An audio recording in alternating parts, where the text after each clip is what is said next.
Hey again, guys. Do you know what I like to do when my wife's out of town and I'm all alone on a Friday night? I like to look at some baseball cards, and I like to show them to you.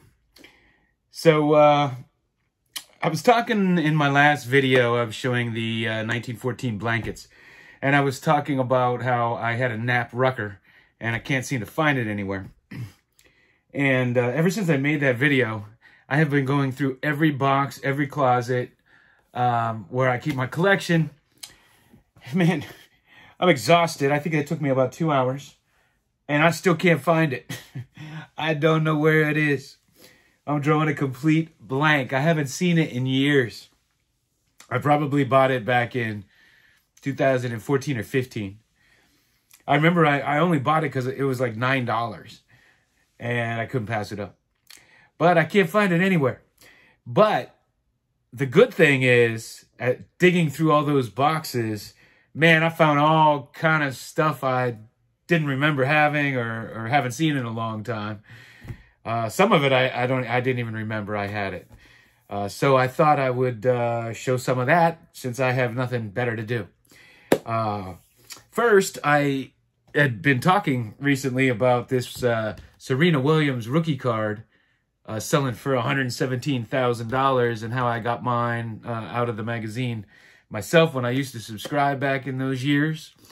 And while I was digging, looking for this thing, coincidentally, or ironically, or whatever you want to call it, I stumbled upon this. I don't even remember bringing this out of storage or having this in this house. But I apparently had framed the poster from that issue. That's a really cool one.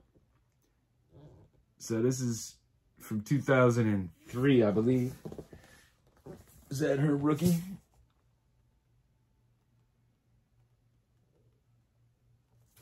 Don't know where it is on there, but I saw it somewhere. I think it's 2003. Really cool poster, though. Out of the Sports Illustrated for Kids. I know. I'm a card geek. What can I say? I got a really great card. I've been wanting for a long time. And, you know, I'm one of those dumb people that wait till, you know, procrastinate until somebody gets into the Hall of Fame. But I got this for a really great price, won it on an auction. You know, people don't go chasing after 2.5s too often, but this is just a beautiful example of the card. Don't know why it has this grade, but it's the Mini Minoso rookie card, the Bowman.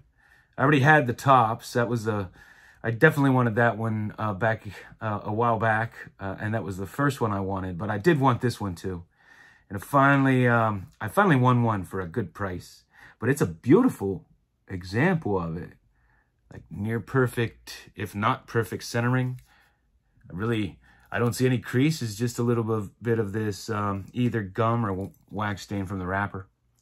But these old 52, 51 Bowman, I mean, these are notorious for having some sort of gum stain or something on them. I don't know how many cards came in these packs, but it's so often, I have to think they didn't have as many cards in these packs, because there are so many that have that gum stain back there. But I like the gum stain, man. Out of all the cards made of this, how many were against the gum? Man, I wonder if we could grade that like extra. Maybe it's a 1 of 1. Nowadays, it wouldn't surprise me. All right, and Sean Tiford turned me on to this, and I had to purchase it because he knows that I have been looking for a Hank Greenberg autograph in a Pittsburgh Pirates uniform, and good luck finding that. But I found this all-time greats. And I do collect these sets, and I have some others, at least one other autographed. These are great cards to get autographed. I can't remember the, does it say the year? It just says trading card. I think these are from 74. I was on with Pepino Man, and I said 77. I showed this, but I think they were earlier than that. I think they're from 74. Could be wrong though. And I got this 1938 Gowdy Ratcliffe. It's what they call a collector's grade, and that's what they call it when it's beaten up. But, you know, I'm working on this set. If I ever get the DiMaggio, I'll have the complete set. At least one of each. I mean, for it to be a truly complete set, you have to have 2 of every card, because they made the ones with the cartoons and the ones with the plain background like this. So I could at least complete the run of 1 of each player. And I got this Manny Mota from '64. I already had this, but this one was just in phenomenal condition. So it's a little bit of an upgrade for me, nicer than the one I had. So I'm glad to get that.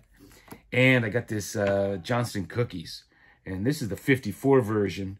And I really like the size on the '54 version. I think the best because they're unique. But this is Joe Adcock. And do you know what place he holds in baseball history? I'll give you a minute. I'm going to give you the answer faster than you could Google it, though. He broke up Harvey Haddock's 12 perfect innings.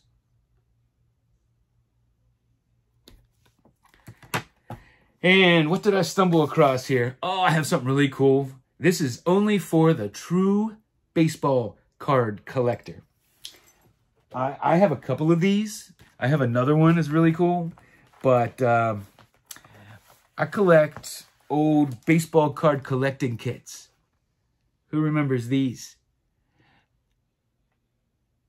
I used to buy these when I would see them when I was young. It was so much fun. Sometimes you get an album with them.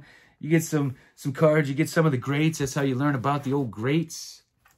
And here, it just came with 1987 Topps cards. So obviously, I guess this one was from 1987. And it came with binder pages. These aren't exactly the best quality, and a little cloudy there. And it came with a baseball card collecting guide. These were the good old days, man. These were the good old days. How to store your cards and all that kind of stuff. How to protect them. And we have here a price guide. And this would have been when this was one of the hottest cards in existence at Donnie Baseball Rookie. And it came with this whole sheet of baseball greats. And you know what? Some of these are probably in your collection or possibly in your collection, and you may not have known where they came from.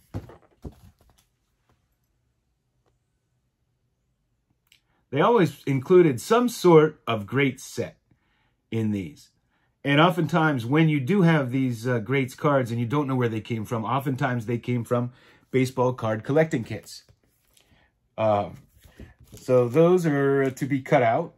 That's the uncut sheet, but look how fabulous my man Clemente is there.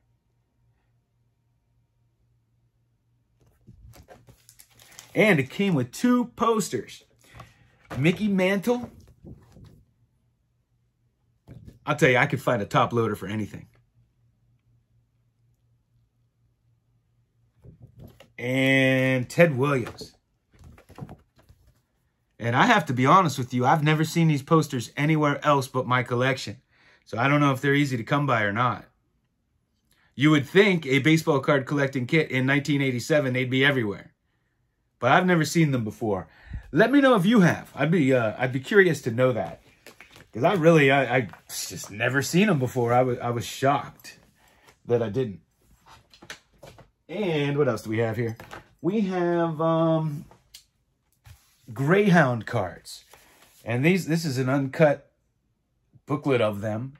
And this is one side. I think there are more cards on the other side here. Maybe not. But anyway, they honored the stolen base leaders, and they're pretty cool cards. I have a graded Rod Carew, but these are the base steal, the leading base stealers. And I can't remember what year this is. I want to say it's 1976. It might be a little earlier than that. I could certainly look it up and see what years those guys led the league in steals. But the bottom action photos are great. So they had these, and they had 4 other ones. And I know the Rod Carew. This is the no. They had 2 National and 2 American League. I'm wondering if they were 2 different years now. I'm trying to figure out how the one with Rod Carew. Maybe they weren't all base stealers, but anyway, this is a pretty cool piece. I know it wasn't 77 because my man Frank Tavares led the National League in 77. Unless they just honored great base stealers. Maybe they didn't have to lead the league. I don't know. I got that a long time ago and I don't remember. How about a 1963? Now, I guess this isn't a rookie card by your standards, but by my standards, it is. As a 1963 Pepsi Rusty Staub. Got the full intact there.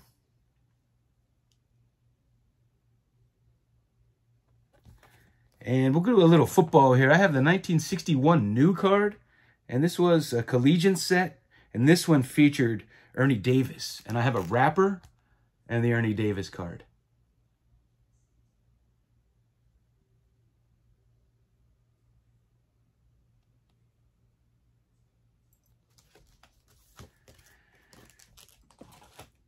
Here's a wrapper from the 1977 Topps Cloth, if you've never seen one.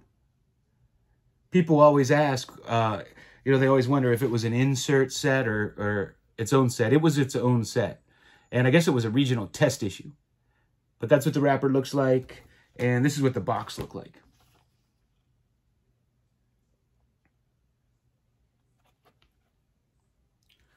And we'll go back to football for a second.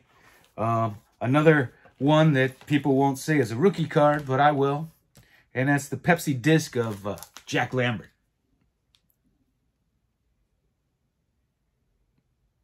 From 76. And I found little quirky things laying around.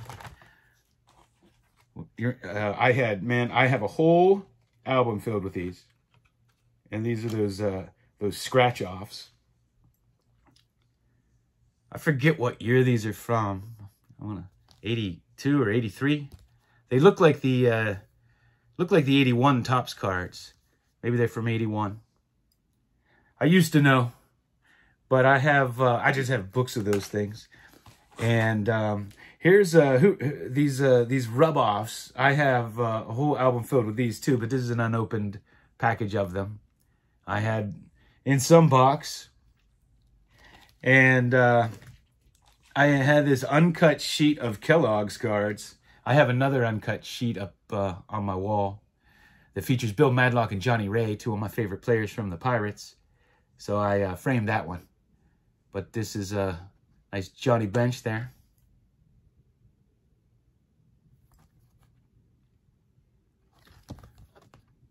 I don't know where these uncut sheets of Kellogg's come from. And here we have the Drake's Big Hitters, uncut sheet of these. I don't know where these were probably all issued on a box back. I have a box of Drake's over there, but it only has 2 cards. So maybe they did 3 one year.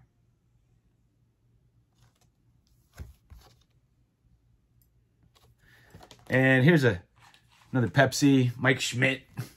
I have a whole bunch of these. Got a Nolan Ryan hanging on my wall. I think my favorite one, the Joe Morgan's really cool looking in this. I have that, and I like the Willie Stargell.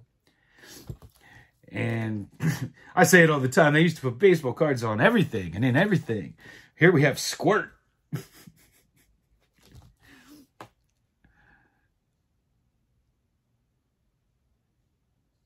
Guess those hung off the bottle. I don't remember actually getting these in person when they were out. Of course, I didn't drink Squirt. I don't know. This is kind of, maybe that's not such good marketing. Wasn't Squirt used for like 50-50 for old mixed drinks? I know back in the 70s, I remember my parents, what was that? 50-50 was a big mixer. Anybody remember that? Mix it with like Seagram 7 or Canadian Club. 50-50. And what was that other one they had? Mellow Yellow. So anyway, if you got some Squirt, you got some baseball cards. So that's what I have for you tonight. I think, oh, wait. No. I had something else. I had to pull this out to show you. Oh.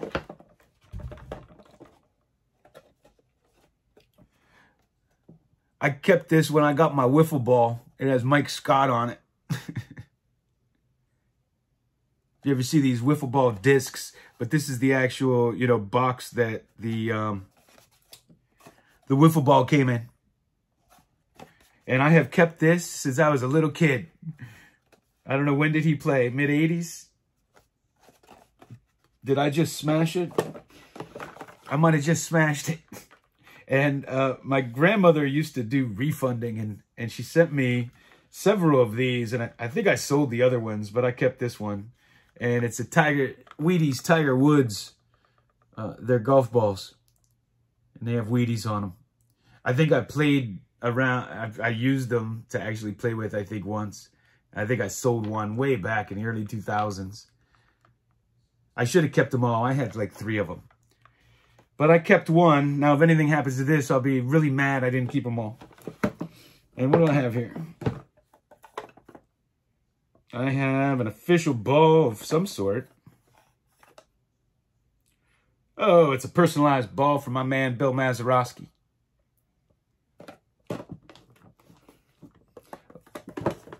So, I don't think I damaged that. I have to take a better, closer look.